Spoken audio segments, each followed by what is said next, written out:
after this, you raging lunatic! I want you out of my courtroom! I'll kill you yet, Alice! Ah! My love! Impossible! Sarah trudges into the courtroom and back into the lives of her family. Sarah! Oh, I've damn near had enough of this tomfoolery. Woman, identify yourself to the court. I'm Sarah Ann. And I have journeyed here from the banks of the Nile. I'm not dead.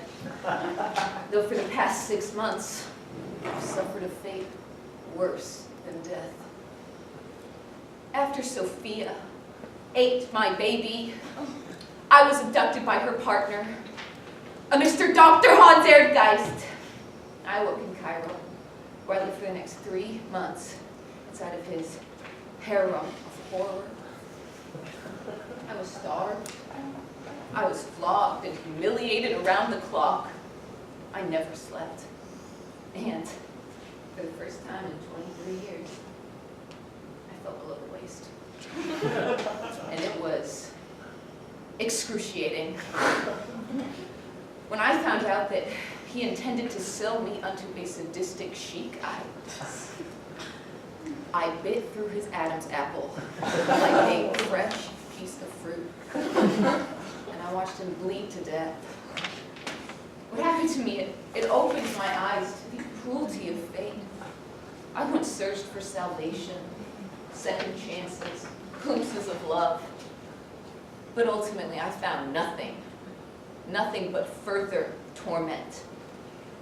The only thing that I know anymore is that Marta Sophia Nero, the Mistress Black, is guilty.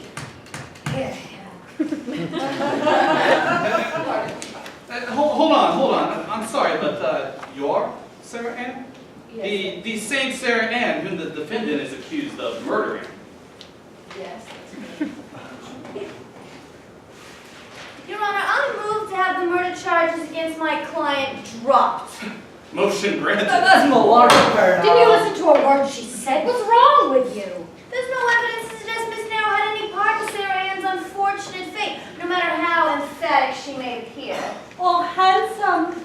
I still have not forgotten thy vow, my love. Oh, further deceit. You brought us to that cafe. You brought this upon all of us. I know. Order. Order in the court. The truth of the matter is fleeting at best. Not even years of courtroom deliberation could decipher this menagerie of deception and misconception. In order for any sort of resolution to prevail, a barrier between worlds must finally come down. He's right, Your Honor. The prosecution calls to the stand the narrator. As I am called to testify, the silence settles over the court like none before, as if the truth can only be heard in a whisper.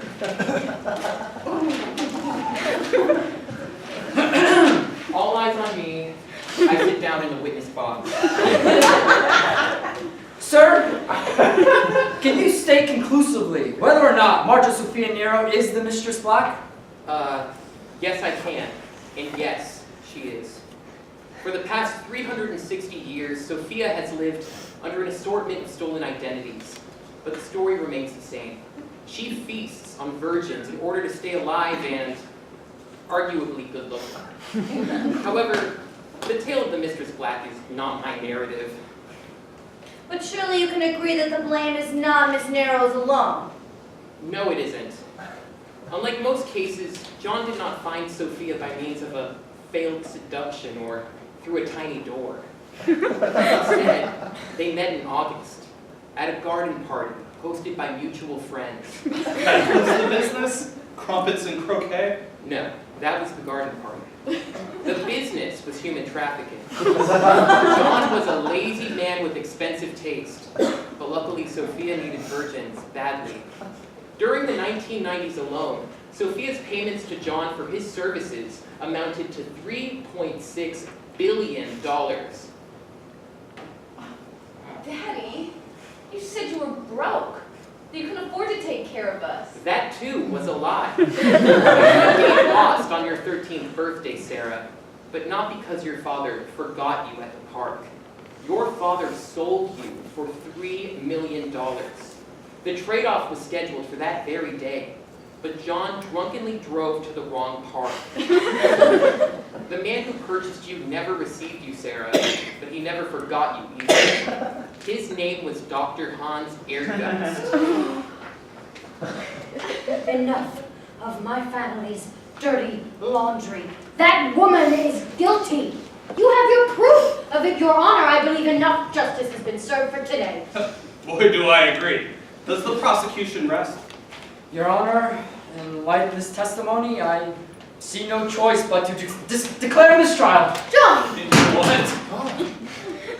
The law cannot be upheld by those who do not respect it themselves. And with that said, I request that my family be detained pending further investigation into their crimes. Order! Motion for mistrial granted. Bailiff, please escort the Towler family into custody, where they will be charged with human trafficking, child abandonment, attempted murder, kidnapping, statutory rape, prostitution, insurance fraud, arson, manslaughter, aggravated assault, lewd conduct, and the illegal use of ready whip. Court is adjourned! Stiff upper lip, girls. It was all worth it in the end. It brought us back together. But you know, even still, the truth is shy to reveal itself completely. Not even the winds of justice can sweep what is brushed under the rug, what is uttered in hushed tones on the courthouse steps. Well done, Prince. You didn't even flinch. You're practically the next Atticus Finch. There's quite a chill in the air tonight. Let's go forth and begin our flight. Breaking news at the bewitching hour. John Towler Jr. proves morality's great power. I'll be a household name by tomorrow. Now reveal yourself, Paranaro. No God can stop us, nor any man. Not even Sarah suspects our plan. At last, our father's prophecy has proven true. The Towlers are born, the Antichrist, and the Messiah too. First, the Prince of Hell, born not of this earth. Then the second coming, directly following his birth. Today heaven weeps and all hell burns in song. Just the thought of it sort of turns me on. You and Alice both did remarkably well. A brand new Porsche waits you in hell. 'Twas a pleasure, the baby was divinely spiced. It was the second coming of Christ. The child was practically ours for the taking. Satan's scheme, 36 years in the making. But now you should know, as my spouse, that from here, we take on the White House. Yes, my prince, and may darkness prevail.